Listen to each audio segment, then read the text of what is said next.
Everyone, hello. Welcome. This is going to be a chance for us to look back and offer a few critiques of our first group of excerpts from talking about the environment. But also, you'll remember from the last video, I said that I was going to hold off actually discussing more in depth the piece that we have from King. And there's a few reasons for that. I think it's important, one, to hammer down and look at a text that is written by a woman who has many feminist theological sensibilities in a way that we haven't really dug at, perhaps earlier with the piece from Margaret Farley. But here in this case, there's a very clear syncing up of what would normally be a type of feminist concern for the environment, as well as an example of essentially a professional doing what we have been doing in criticizing or looking at the works of others. So, first of all, I'll talk about King and then make some references to the other pieces. But what we have in the text that I'm referring to, which you've now all read, is something written by King, but that's explicitly an examination of the work of Teilhard de Chardin.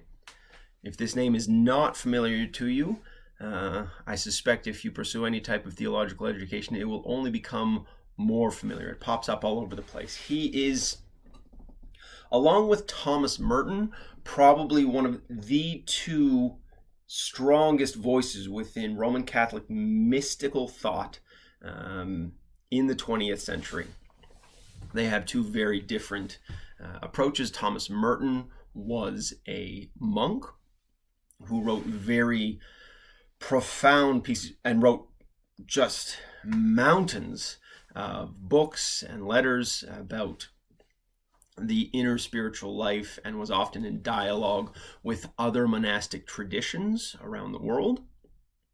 But Teilhard de Chardin actually writes from a lay perspective rather than someone who's a part of a religious order, and writes in some very fascinating contexts.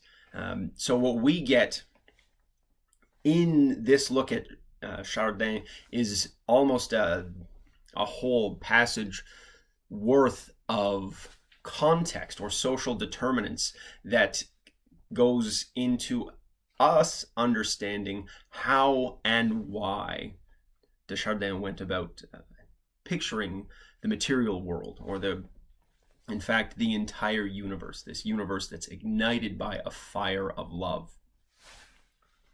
So, just one of the first things that should jump out at you, and I hope it did, is actually perhaps one sort of consolation to offer to our past section that was looking at War and Peace, because King is very clear that de Chardin almost could only write what he did, only became who he was through the crucible of an undeniably terrible war.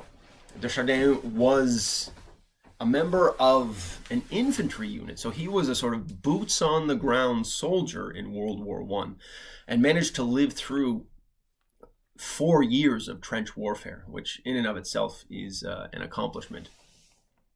And I'm going to connect some of this ideas with perhaps an unlikely scenario for some of you who may have been interested in versions of Christian mysticism in the past.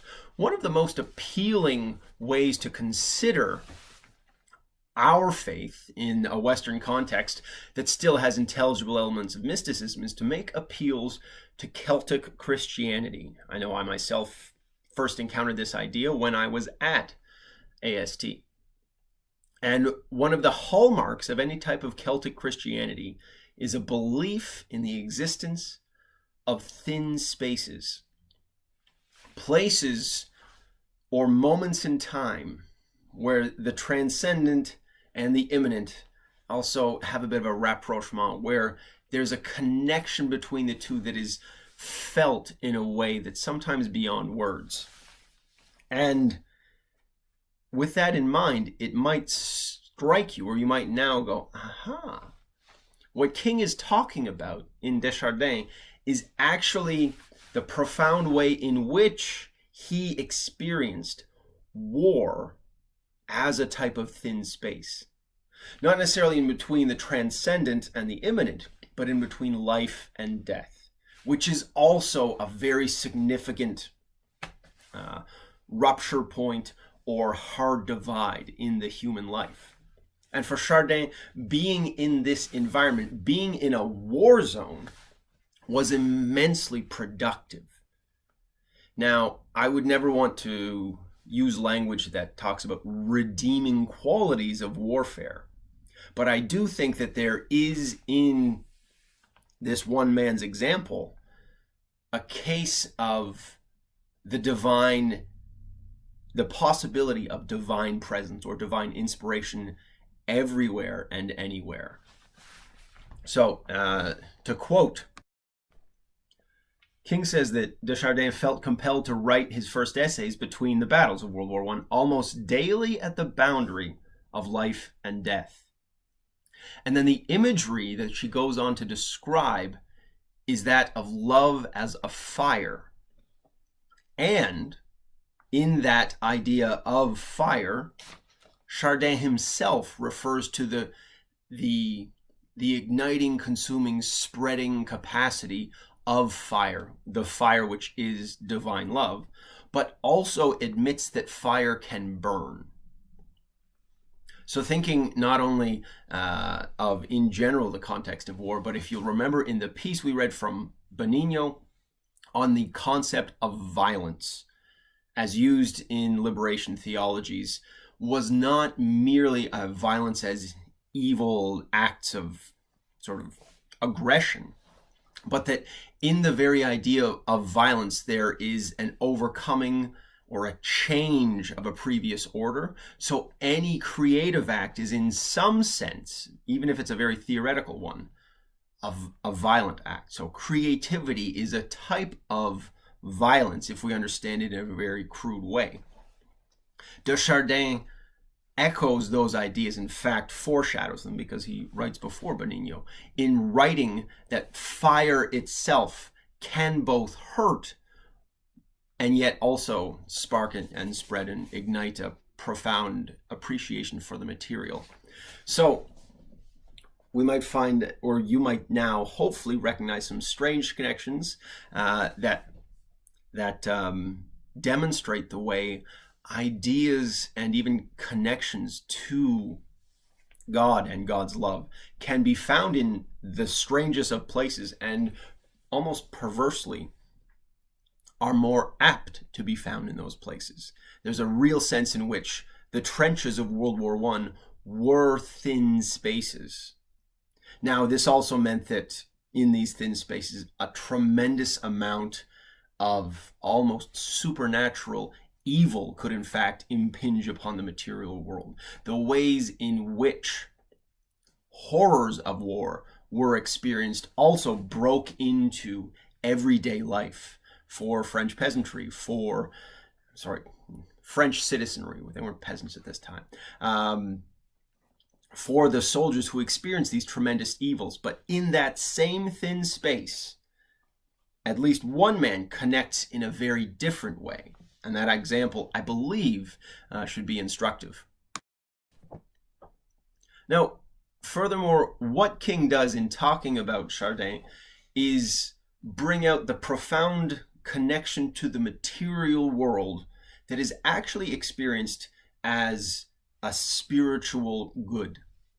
A variety of mystic traditions actually seek a form of transcendence or denial of the reality of the created world, and in doing so allows people to fix their minds on things unseen rather than things seen, to use biblical language, to engage in a type of, if we were to take a Buddhist tack, we would use language of the refusal of all desire, which is connected to the material world, because the division, the sharp division in between things in the material world, is ultimately illusory.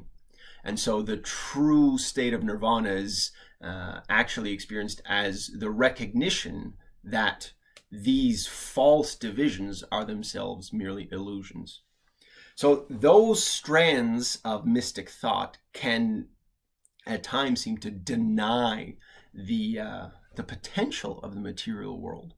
But Desjardins goes exactly the opposite way, and is why he is very frequently cited by scholars or theologians of the environment, because his belief is that all aspects of the material world relate themselves to the divine fire of creation. And in our relating to the material things, we then get a sense of the wonder, the awe, the transcendent love of God that is found in the material. So this is very much flipping on its head other forms of more esoteric mysticism. And you should be able to see how this gets to the heart of Lynn White's criticism that it is actually a disenchantment with the world that leads to Christians or the Western Christendom's ability to exploit and manipulate the material world. So Desjardins would very much refuse any type of interpretation of Christianity that White says is regnant, or perhaps was the Orthodox point of view. For Desjardins, all that is only is because it has been created by the divine fire. There are sparks of that love in this wine opener, in this pair of scissors, in the puppet I have sitting here, as one does. Whatever it might be, these things that we feel, the leaves that still cling to the tree outside, speak to... I'm going to show you this out my window. There are dead leaves that are still clinging to a tree branch outside my window. And he would see in that the tenacity that characterizes love, which obviously drives and always knows its goal. This idea is also found in King's commentary on Desjardins. So the drive, the forcefulness with which life obviously seeks more life is something to be contemplated.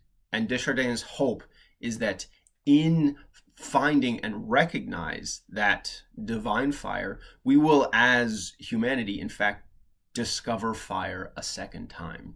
That there is the potential within the created order, something spoken about the divine love, the divine life, that will in fact, or that does in fact, hold the possibility for us to rekindle or rediscover a fire which will promote a type of love and harmony-oriented human existence that is remarkably optimistic for someone writing in the crucible of war.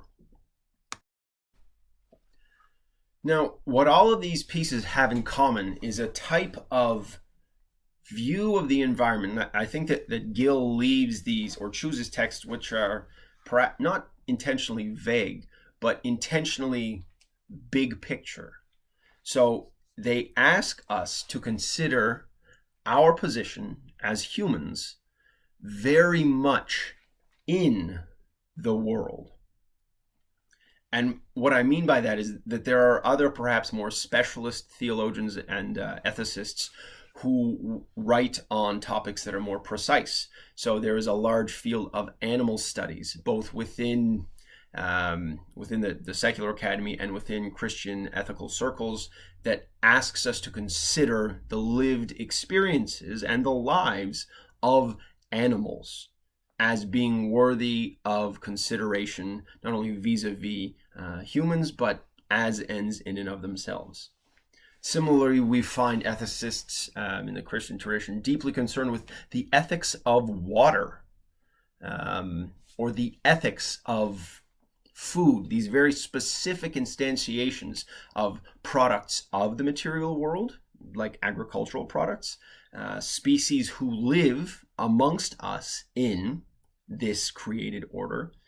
But these are all examples of narrowing the focus after the broad picture has been constructed. And if you've ever tried to sort of zoom in on something in a microscope, one of the most important things, or frankly, let's be a little more practical. Have you ever tried to find something on Google Maps? The easiest way to get from one place to another to make sure you're looking at the right thing is to start with the big picture. Zoom in, zoom in, zoom in. You click that little button a few times, and then finally you drag and drop the little human and down it goes, and then you have the precise view of what that spot looks like. However, if you just try to navigate those little blue lines of Street View to try to get from one place to the other or try to learn something, it takes forever. And you, without the broad picture knowledge already in your head, it becomes impossible to navigate those lower levels, which are in fact less abstract. They're more precise, but they also are less informative on their own. So the abstractions that we've been encountering here are actually the necessary prerequisite for talking about specific tiny examples of things in the created world. So that's why we've been talking about this. This is an introductory course. So you start at the bottom, although in this case, the bottom is actually the biggest, broadest possible view. This is a discussion of stardust and of the light of the sun. This is a discussion of the atmosphere and the whole blue marble of our Earth, because that is where any discussion of the environment necessarily must start. Even if we ultimately want to speak about endangered species, if we want to speak about plastics polluting the ocean, these specific instantiations of ethical dilemmas all need to be addressed based on first considering the highest level order. So that the biggest picture is also the ground floor in discussion, if you can understand that. So maybe you were wondering about whether we should just isolate land in sanctuaries like the Nature Conservancy of Canada does, or whether we should curate spaces like Parks Canada does. These different ways of thinking about things have different presuppositions and different worldviews, and I don't mean worldview in the Christian sense that we'd associate with some Reformed epistemology. I mean actually world picture, like what kind of map are we using? So that's why these pieces have been so seemingly theoretical or talking about big ideas, because that's the groundwork that then lets us consider things. So if in your final paper you want to consider a more specific issue that represents an ethical dilemma that the church or our society in which the church is embedded exists, great. This is the groundwork, and then from that you specialize, drill down, and answer the specific questions. I hope that makes sense. So that's King, and that's why King is talking about Desjardins' transcendental cosmic mysticism, because that big picture is what all of our authors have ultimately been getting at, and it, I think, still represents a different way. It is still ultimately a creation-focused examination or understanding of the environment, rather than all three of our classical authors who were beginning with the human. So they focused on dominion and on the relationship of humanity to the created order, and still then talked in very broad terms, but with very little reference to the cosmos or the created order of God as such. So there still is very much an inversion of approach in contemporary accounts of the environment that take more seriously the God's creation rather than the anthropocentric focus on what do we as humans do with the created order. So there's very much a flip that has happened, and there are a number of factors that influence that flip. For one, full knowledge of the extent of the earth. When I think it's difficult to overestimate the way in which even having a picture of the earth, even having a globe, or being able to compare a globe on a table to photos taken by astronauts that let us, without a significant amount of training in geology and geography, just intuitively grasp what the world is. And not just the world, but the solar system, but the Milky Way galaxy, but the entire observable universe. All of these conceptual frameworks that let us understand what creation is allows us to more coherently use creation as the starting point for an ethical analysis.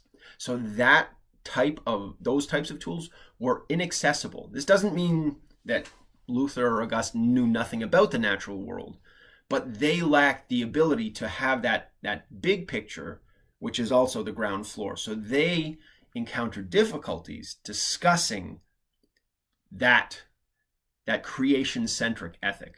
However, the human person they knew very well. There's relatively little in terms of human psychology or theological anthropology that was unavailable to Augustine, Aquinas, and Luther. But we moderns, we postmoderns, now can in fact appreciate both modes of inquiry, working from the human outward and working from all of creation inward. And so this represents a quantum leap, a qualitative difference in between how environmental ethics are able to be done now. Not only how they are done, but even are able. So the things that you are kind of hoping to see or wishing for in Luther are only things you noticed were missing because you now understand the world in a completely different way. Shorter video for today because I know that you're all now working not only on critical reflections, but beginning to ask questions about the final paper. So if you have any more of these questions, want to make sure that you have a topic that is suitable, let me know. If you're stumped for a topic and you feel like you're crunched for time, also let me know. I have a gigantic list of hypotheticals that I didn't upload because I didn't want to give you 5 pages of what is this? There can sort of be a paralysis that comes from having too much choice. But if you're having difficulties and you'd like a few possible ideas, let me know, and I'm happy to provide any of you with that list. So, happy weekend. Happy spring to all of you. May all your sidewalks be clear and melted. And we'll be in touch soon. And thank you for listening.